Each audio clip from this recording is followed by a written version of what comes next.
আমাক পাব দিছে কি a square plus b square plus c square minus ab minus bc minus c equal to 0 যদি হয় আমি কি পাব তুমি দেখা পাইছা না a equal to b equal to c পাব লাগে লাগিলে যে কেনেকে পাম আমি এই বস্তুটো কি কৰিব লাগে এনেকুৱা আকাৰলৈ যদি নিব পাৰো ধৰ a minus b whole square কৰিব পাৰো তেতিয়া হলে a minus b whole square equal to কি হ'ব ইকুয়াল টু যদি 0 হয় তেতিয়া হলে আমি বৰ্গমূল ললে কি হ'ব a minus b equal to কি হ'ব 0 হ'ব তেতিয়া হলে মাইনাস b ইকুয়াল টু কি হ'ব a ইকুয়াল টু b হ'ব হ'বনে এইগুল যদি এটু লৈ নিব পাৰো দানে ইয়াৰে যদি a - b whole square equal to 0 কৰিব পাৰো তেতিয়ালে a বৰ্গমূল ললে a - b ইকুয়াল টু 0 হ'ব a ইকুয়াল টু কি হ'ব যে b হ'ব হ'ব ঠিক তেনে b - c equal whole square equal to 0 যদি কৰো তেতিয়ালে b ইকুয়াল টু c হ'ব c - a whole square equal to 0 কৰো যদি c ইকুয়াল টু a হ'ব অৰ্থাৎ a equal to b b equal to c c equal to কি হ'ব a যদি হয় তেতিয়ালে a equal to b equal to কি পাম c পাম বুঝি পাইছে কিনে এতিয়া কথা হ'ল আমি হেনেকুৱা আকাৰলৈ কেনে কৰিম আমি এনেকুৱা অংক এটা ইয়াৰ আগত কৰিছিলো অৰ্থাৎ এটো a - b whole square b - c whole square c - a whole square এনেকুৱা আকাৰলৈ কৰিছিলো কেনে কৰিব লাগিলে এটা লক্ষ্য কৰা আমি এটা প্ৰত্যেকক যদি 2 ৰে পূৰণ কৰি দিম তেতিয়া হলে কিমান হ'ব 2a square plus 2b square plus 2c square minus 2ab minus 2bc minus 2ca equal to 2 into 0 হৈ গল এতিয়া মই ইয়াতে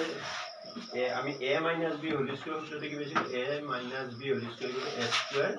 minus 2ab plus b square পাইছিলো ইকুয়াল টু কি পাইছিলো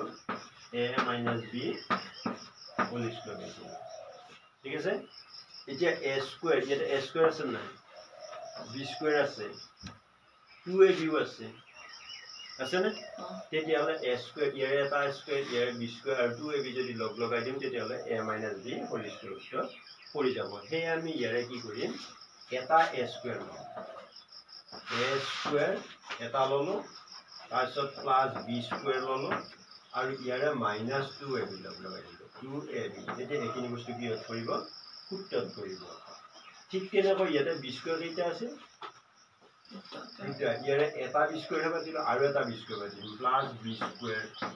আকৌ bc থকা সংখ্যা আছে ইয়াত আছে না এইখিনি বস্তু আমি ইয়াৰ লগত লগ লগাই দিম অৰ্থাৎ ইয়াতে bc যেটো আছে b জায়গাত b আছে a জায়গাত b আছে আৰু b জায়গাত কি আছে c অৰ্থাৎ a square b square b বুলি ক'লে c স্কয়াৰ এটা আছে ইয়াৰে এটা c স্কয়াৰ আমি কি কৰিম ইয়াতে পাই দিম c স্কয়াৰ পাই দিম প্লাস এটা কি -2bc এটা c স্কয়াৰ ইয়াতে কেইটা আছে দুটা আছে কিন্তু আমি ইতিমধ্যে এটাহে পাতিলো আৰু এটা আছে না সেইটো পাতিম আৰু প্লাস c স্কয়াৰ আকৌ a স্কয়াৰ আমি ইয়াত কেইটা আছে দুটা এটাহে পাতিছিলো ইতিমধ্যে আৰু এটা আছে না নাই সেইটো a স্কয়াৰ আকৌ পাতিম প্লাস a স্কয়াৰ অৰ্থাৎ a square plus b square minus twice ab হ'ব লাগে অর্থাৎ a বুলি ক'লে c b বুলি ক'লে a c a সংখ্যা আছে না এটো c আছে তেতিয়ালে এটো বাকি দিলো -2 c a ইকুয়াল টু 2 লগত 0 পূৰণ কৰিলে কিমান হৈ যাব 0 হৈ যাব এতিয়া a square plus b square minus twice ab equal to a minus b whole square plus b square plus c square minus twice bc equal to কি হ'ব b minus c whole square plus c square plus a square minus twice c equal to কি হ'ব c minus a whole square equal to কি হ'ব 0 এতিয়া আমি এখিনি তাৰমানে এটা কথা যদি দুই বাজুত ঠিক বৰ্গ সংখ্যাৰ যোগফল 0 হয় তেতিয়ালে প্ৰতিটো বৰ্গ সংখ্যাৰে কি হ'ব লাগিব 0 হ'ব লাগিব যেনে দুটা বৰ্গ সংখ্যা আমি ধৰ 2 স্কয়াৰ আৰু -3 স্কয়াৰ এই দুটা যদি বৰ্গ কৰিলে ইহঁতৰ আমাৰ উত্তৰটো যদি 0 হয় তেতিয়ালে 2 স্কয়াৰৰ মান 0 হ'ব লাগিব 3 স্কয়াৰৰ -3 স্কয়াৰৰ মান কি হ'ব লাগিব 0 তোমালোকৰ এটা কথা মনত ৰাখিবা এখিনি বাক্যটো লিখিব লাগিব দুই বা ততোধিক বৰ্গ সংখ্যাৰ যোগফল যদি 0 হয় তেতিয়া হলে সেই সংখ্যা প্ৰতিটো বৰ্গ সংখ্যাই কি হ'ব লাগিব 0 হ'ব লাগিব অৰ্থাৎ এইখিনি এইটো বাক্য লিখিব লাগিব তোমালোকে যিকোনো দুই বা ততোধিক বৰ্গ সংখ্যাৰ যোগফল যদি 0 হয় তেতিয়া হলে সেই সংখ্যা প্ৰতিটো বৰ্গ সংখ্যাই কি হ'ব লাগিব 0 হ'ব লাগিব তাৰ পিছত অৰ্থাৎ বুলি দি লৈ তোমালোকে এইখিনি বাক্য লিখিবা তোমালোকে অৰ্থাৎ কি লিখিম a minus b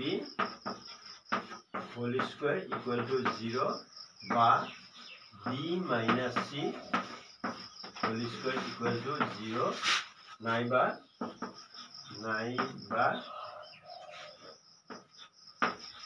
c minus a whole square equal to 0 এখিনি বুজি পাইছে ইয়াতে আমি সেই বাক্যটো লেখাৰ পিছত এখিনি লিখিলো a minus b whole square equal to 0 তেতিয়া হলে ইয়াৰ বৰ্গমূল ললে কি হ'ব a minus b equal to 0 minus b দিলে লৈ গলে কি হ'ব a equal to b বা b minus c equal to 0 বা b equal to কি হ'ব c নাইবা